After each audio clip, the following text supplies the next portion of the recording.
Have you ever seen a waterlogged body with teeth marks all over? Have you ever been bitten so hard and deep that blood oozed from the wound? Deep in the Louisiana bayou, the air hung heavy, wrapping around everything like a suffocating blanket. The swamp was alive with the sounds of nature, but an underlying unease permeated the air. The sun, a hazy orb through the dense canopy, cast long, distorted shadows on the water's surface, creating an almost otherworldly atmosphere. Amongst the gnarled cypress knees and stagnant water, Ranger Dale stumbled upon a chilling scene. The swamp had transformed into a nightmare. A dilapidated fishing boat was run aground on a mudflat, its paint peeling and faded. The scene was disturbingly fresh. Inside, a scene of unimaginable horror awaited. The air was thick with the stench of death, and signs of a violent struggle were everywhere. The boat's lone occupant, Old Man Moreau, was sprawled across the floorboards. His eyes, wide with terror, stared vacantly at the sky.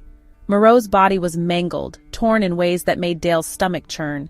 The wounds were jagged and deep, as if inflicted by some monstrous creature. This was no animal attack. The brutality suggested something far more sinister. The swamp seemed to hold its breath, aware of the malevolent presence that had invaded its depths. Dale crouched, scanning the scene. Every detail was crucial. He had to understand what had happened here. The air was thick with the smell of decay and something metallic, adding to the growing sense of dread. He noticed strange tracks in the mud surrounding the boat, unlike anything he'd seen before.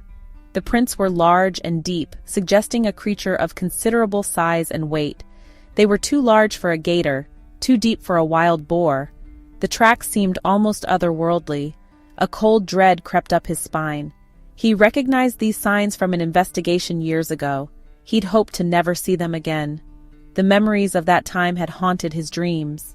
As Dale reached for his radio, a low growl echoed through the swamp, sending a shiver down his spine. The growl was unlike anything he had ever heard, a chilling reminder of the danger lurking just out of sight. He knew then, with chilling certainty, that the nightmare had returned. The creature had come back, more dangerous than ever. The Louisiana bayou had a new apex predator, a creature that defied understanding, a beast that had claimed its territory. News of the gruesome discovery spread through Theriot like wildfire. The air was thick with tension, and daily life was replaced by hushed conversations and furtive glances. The townsfolk, who had seen their fair share of hardships, were now faced with a new kind of fear. Hardened by years of hardship, the townsfolk were nonetheless shaken. They had weathered hurricanes and floods, but this was different. This stirred up old legends and fears. Whispers of swamp monsters and voodoo curses filled the air. Stories of creatures lurking in the shadows and curses twisting souls. The swamp seemed to come alive with these dark tales. But Sheriff Landry knew better than to entertain superstitions. He was a man of reason, grounded in the harsh realities of life in the bayou. Yet even he couldn't shake the feeling that something was deeply wrong. He needed someone who understood the true darkness of the bayou. He needed Remy Ledoux, a legend in these parts, known for his unparalleled knowledge of the swamp. Remy moved through the dense underbrush with ease, his senses finely tuned to the bayou's rhythms. His face, weathered and scarred, bore the marks of countless encounters. Each scar told a story of survival. His eyes held a depth of knowledge and a weariness that spoke of secrets best left buried. They were the eyes of a man who had seen too much. He was a man who had seen things that would drive lesser men mad. He had faced them all and lived to tell the tale. The sheriff found Remy on the porch of his dilapidated cabin, cleaning his hunting rifle with meticulous care. The cabin, like Remy, had seen better days. The news of Moreau's death didn't surprise him. Death was a constant companion in the bayou.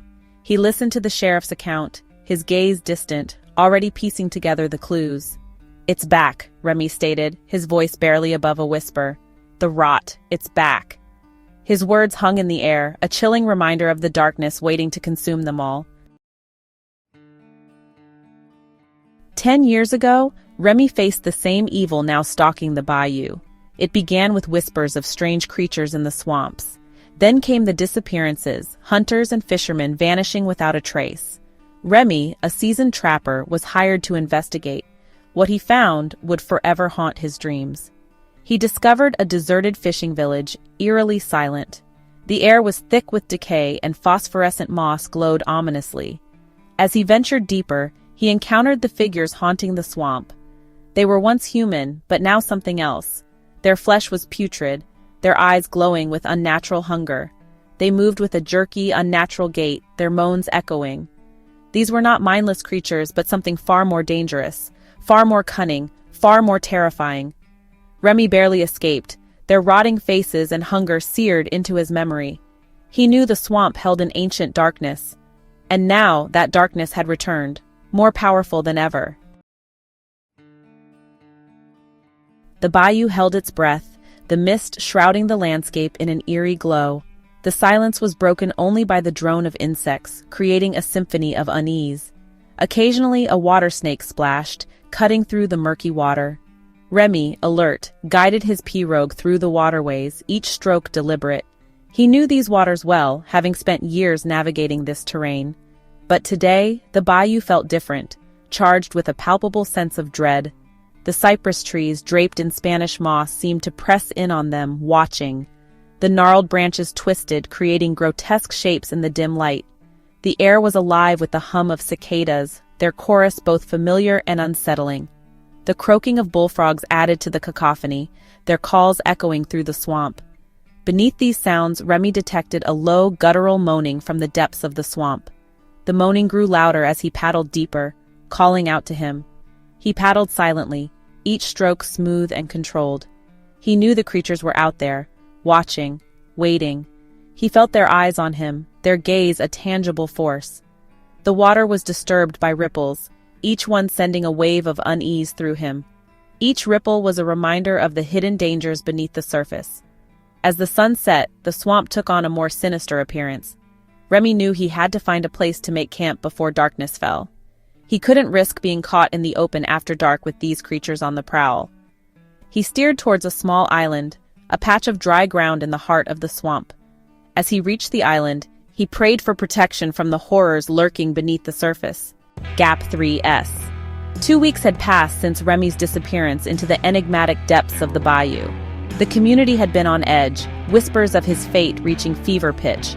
The sheriff, a seasoned lawman with a stoic demeanor, had led the search parties tirelessly. Today their efforts bore fruit, though the discovery was far from hopeful. Gap 2S. The sheriff's boat cut through the still waters, its engine a low hum against the oppressive silence. The once vibrant swamp now seemed a desolate wasteland, each tree and shadow a reminder of the danger that lurked. Gap 2S. There it is, muttered Deputy Jackson, pointing towards a cluster of trees. Nestled within, barely visible, was the trapper's camp. The sheriff steered the boat towards the shore, the sense of dread growing with each passing second. Gap 2S. As they approached, the smell hit them first, a pungent mix of decay and damp earth. The sheriff's heart sank as he stepped ashore, his boots sinking into the soft mud. The camp was in disarray, signs of a struggle evident in the scattered belongings. Gap 2S. And then they saw it. Remy's lifeless body lay partially submerged in the water, his face a mask of fear and pain. The sheriff knelt beside him, a heavy sigh escaping his lips. He had seen many things in his career, but this was different. The bayou had claimed another soul, its mysteries deepening with each loss. Gap 2S. Now what the hell do we do? The sheriff muttered, his voice tinged with frustration and sorrow. The question hung in the air, unanswered. The bayou's secrets remained hidden, its whispers growing louder as the sun dipped below the horizon. Gap 2S. The sheriff's gaze hardened. They would find answers, no matter the cost. The bayou had taken too much already, and it was time to uncover the truth behind its eerie veil.